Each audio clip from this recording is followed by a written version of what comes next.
Mag-isa lang umanong nagplano at kumilos ang 14-anyos na shooter sa paaralan sa Zamboanga City ayon sa DILG.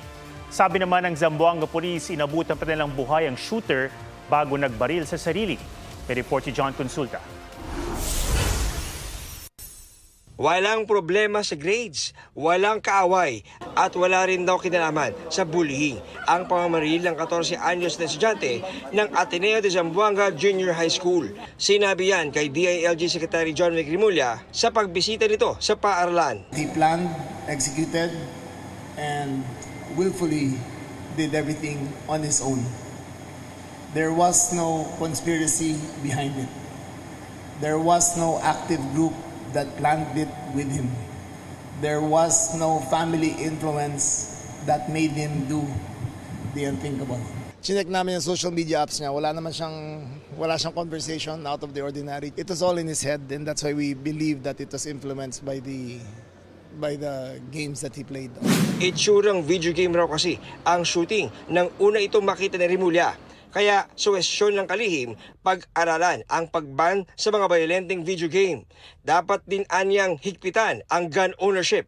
Should we penalize the gun owners for improper safekeeping of their firearms? Should we make gun owners accountable for acts that are done by others with their weapon? Imbis na dumaan dito sa main entrance kung saan mayroong mga gwardya na nagsasagawa ng bag inspection sa mga pumapasok na estudyante, ay pumasok daw itong grade 8 shooter dito sa bahaging ito, nitong pababang lugar na nagsisilbing isang emergency exit din daw. At ayon pa sa investigasyon ng mga otoridad ay nagkaroon ng pagkakataon na dumaan itong suspect sa mga rampa na ginawa para sa mga PWD at nang siya ay umabot na doon sa pinaka-4th floor, doon na siya nagsimula sa kanyang pamamaril. Sa Senado, inusisa ang mga naging pagkukulang kaya nangyari ang malagim na pamamaril. Isang entry gate at isang exit gate at isang ramp.